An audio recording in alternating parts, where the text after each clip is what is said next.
For those of you out there who have not seen a single Marvel movie or have seen the MCU, but have no idea how to watch these movies in chronological order compared to how they were released, this video is going to demonstrate you the best way on how to watch each and every single individual movie from the MCU. That way you can have a better understanding of what's going on, and you can finally understand why these movies consistently get so much amount of joy.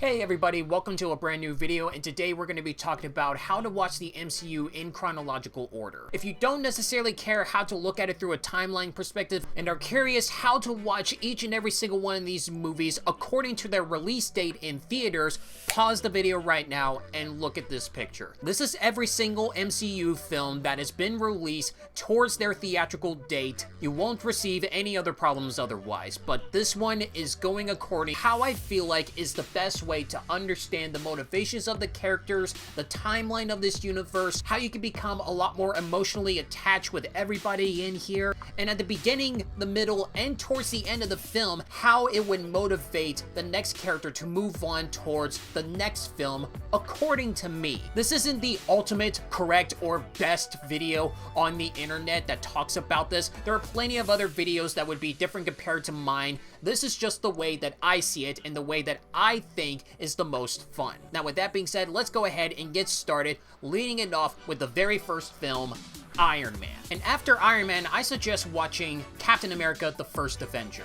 Now, some people think that Captain America: The First Avenger should come first and then the Iron Man movie because Captain America was born years upon years before Iron Man was ever given birth. I understand it during times and dates of who was born first and where they came from, but think about this. First big reason why I kind of disagree with that is because of Iron Man's post-credits scene where Nick Fury tries to get Iron Man to be included into a huge group called the Avengers. If we see Nick Fury at the very end of Captain America: The First Avenger, we see Nick Fury trying to talk to Steve Rogers, but that wouldn't make sense to a newcomer because they would ask themselves, who is this guy? What does he want? Iron Man gives us that introduction. Plus, it's smart to introduce newcomers to why the Marvel Cinematic Universe is so good because Robert Downey Jr. is the person that made the entire MCU. He gives off great vibes, his quirky one-liners, the fantastic story arc about how a character becomes a hero. It gives us the basic understanding of what the MCU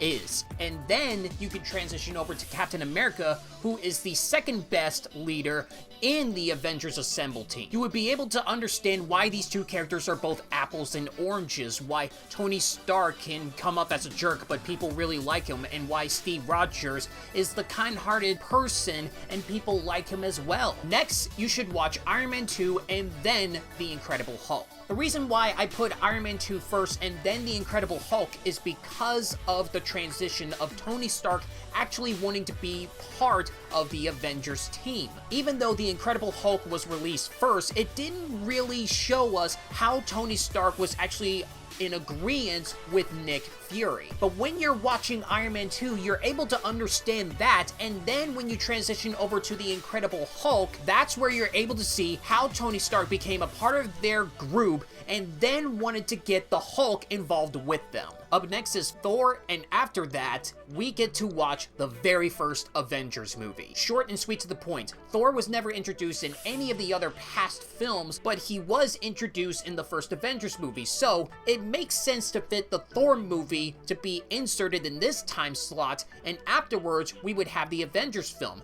It makes even more sense because the main villain in the first Thor movie is Loki, who also happens to be the main villain in the first Avengers movie.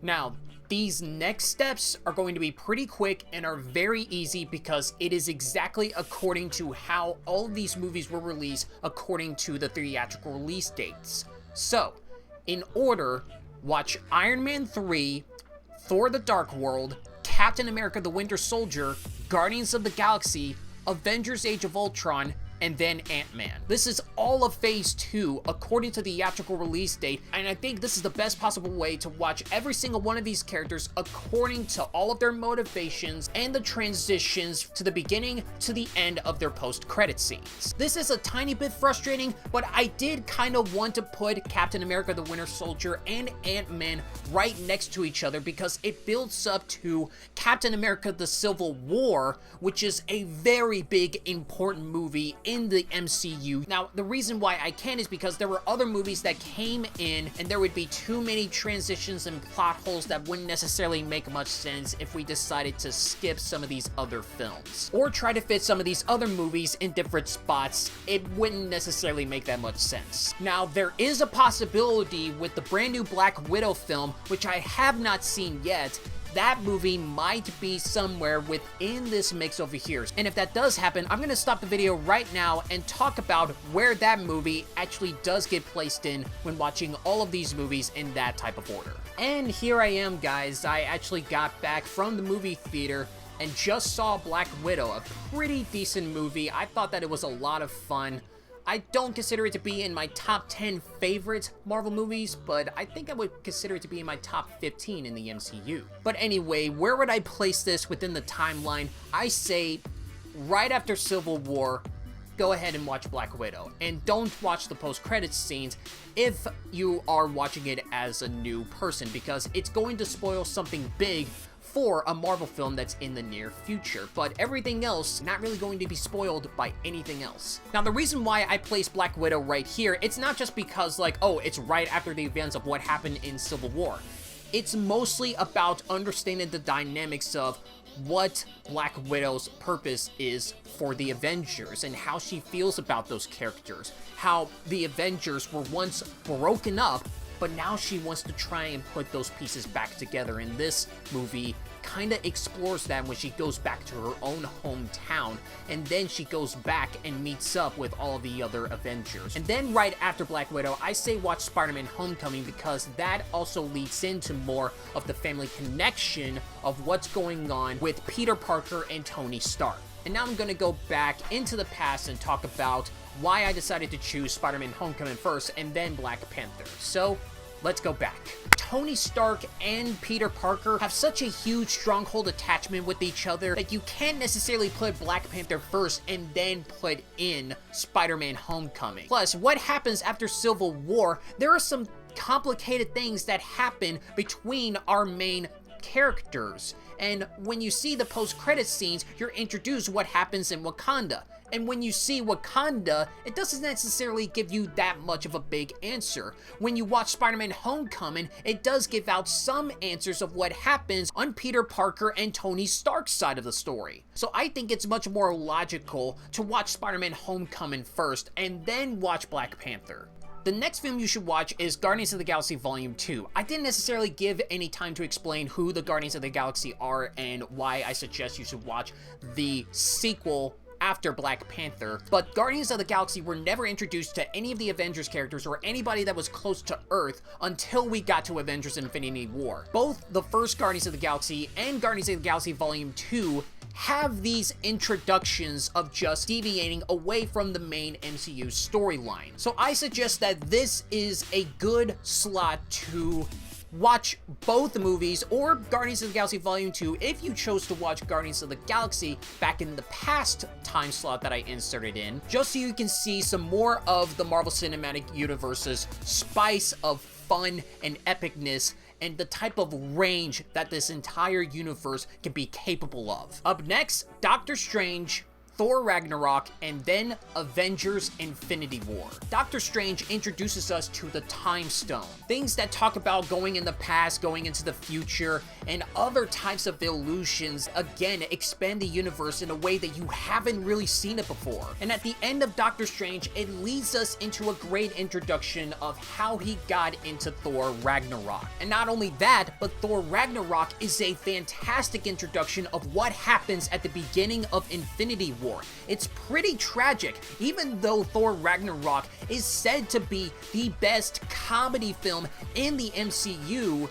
It is tragic compared to what happens in Avengers Infinity War. Plus, it makes sense to have all of these unique individual characters like Guardians of the Galaxy, Doctor Strange, Thor, and how powerful every single one of those characters in each of those 3 films are, and looking at how much it expands in Avengers Infinity War, it makes sense on what kind of vibe you're able to understand when watching Infinity War, and how big of a deal and how exciting it is to watch that movie. Up next is Ant-Man and the Wasp, Captain Marvel, and Avengers Endgame. Here's the shortest explanation on why I put Ant-Man and the Wasp right here.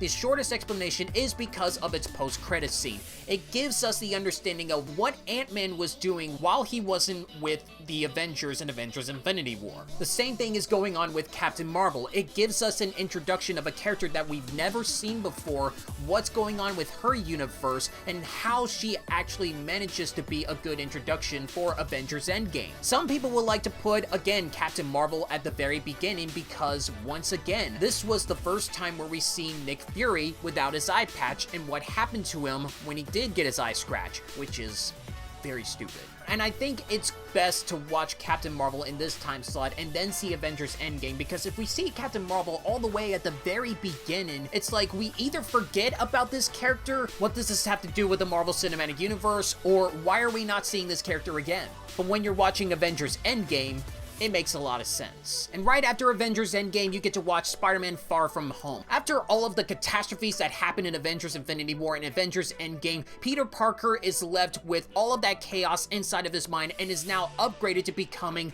a brand new Avenger. And all of that pressure is laid upon him, so all of this transition, that everything else that happened in the past films, it makes sense to watch this movie right after Avengers Endgame. And there you go, guys. That is the exact way that I would watch every single individual MCU film in chronological order. What do you think about this timeline? Do you actually agree with the way that I organize this entire system, or do you disagree and figure that you would reorganize it in a different structure?